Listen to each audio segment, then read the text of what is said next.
안녕하세요. 캐디언스 시애틀 김민성입니다. 이번 시간에는 어셈블리 환경의 파트 교체에 대해 알아보도록 하겠습니다. 설계를 하다 보면 기존에 만들어 놓은 형상에서 변경된 부품을 교체해야 되는 경우가 있습니다. 자, 그럴 때 쓸 수 있는 게 이제 파트 교체 기능이고요. 파트 교체 기능 같은 경우에는 여러 가지가 있는데요. 우선은 여기 있는 파트 교체부터 써보도록 하겠습니다. 일반적으로 가장 많이 쓰는 파트 교체인데요. 자, 우선은 파트 교체를 사용하는 방법은 변경하고자 하는 대상을 선택을 해줍니다. 그리고 선택이 끝났으면 마우스 우클릭. 자, 지금 바디01이라는 형상을 세바01로 바꿔볼게요. SEVA01 파트 파일로 바꾸도록 하겠습니다.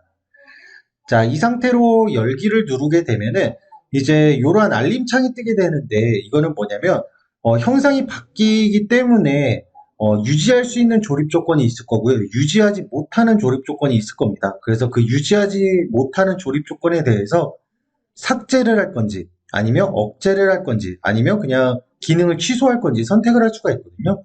그래서 저는 억제를 한번 눌러볼게요. 자, 그러면 여기 보게 되면 이제 세바 01로 바뀐 거를 볼 수가 있고요. 여기 조립 조건을 보게 되면은 보시는 것처럼 3개의 조립 조건만 억제가 됐고 나머지는 유지가 된 모습을 볼 수가 있어요. 그래서 형상이 완전히 바뀌지 않는다라고 하면은 어느 정도 조립 조건도 유지가 된다라고 알고 계시면 되고요. 자, 이렇게 억제된 조립 조건 같은 경우에는 삭제하고 다시 주는 방법도 있고요. 아니면은 요거를 억제 취소를 한 뒤에 정의 편집을 눌러서 다시 배치될 요소만 다시 선택을 해주면 돼요. 이 부분.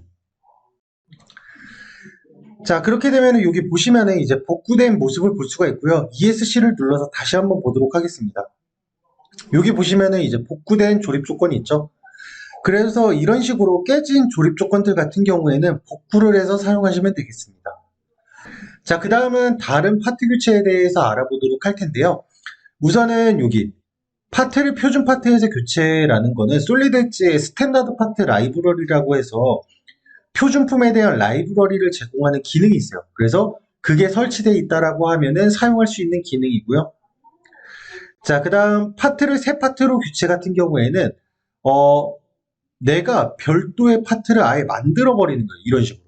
마치 탑다운 설계를 하듯이 기존에 있던 형상에서 새로운 문서를 만들어낸다라고 생각을 하시면 됩니다. 그래서 파트를 새 파트로 교체가 있고요.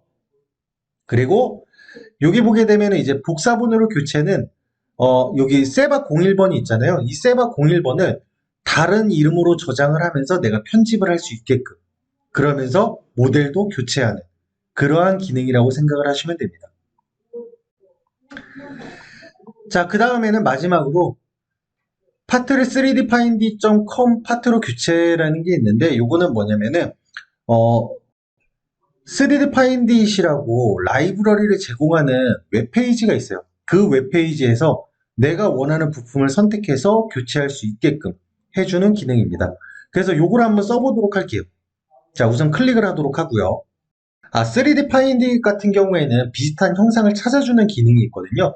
그래서 저는 지금 여기 있는 부품이 아니라 세바 6번을 한번 배치를 해서 이 형상을 교체를 한번 해볼게요.